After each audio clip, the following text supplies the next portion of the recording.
અને તકલીફ છે ને ગણેશભાઈ સારા માણાને, દુનિયામાં જેને સારું કરવું છે ને એને જ તકલીફ છે. હરદેવ કાકા ભૂંડું કરવું છે ને ક્યાં મીંદડા આડા ઉતરે છે.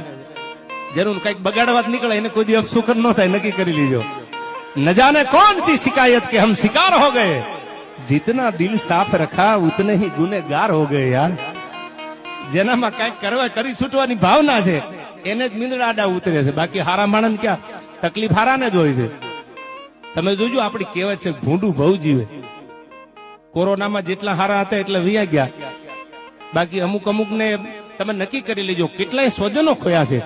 એ બધાને આપણે શ્રદ્ધાંજલિ આપી, જેને જેને આવું બન્યું છે. જ્યાં જ્યાં હમણાં પણ જે શરૂઆતમાં તમને ઉલ્લેખ કરી દો આતંકી હુમલો થયો એમાં પણ જેને સ્વજનો ખોયા છે એને પણ આપણે શબ્દોથી શ્રદ્ધાંજલિ આપી. આવા બધા બનતા હોય પ્રશ્નો ત્યારે આપણને એવું થાય ગણેશભાઈ આપણે હિન્દુ બનવાની જરૂર છે. હવે જ્ઞાતિના વાડા મૂકી અને આપણે એક થઈ જાય તો આવું ઘણું બધું ઓછું થઈ જાય.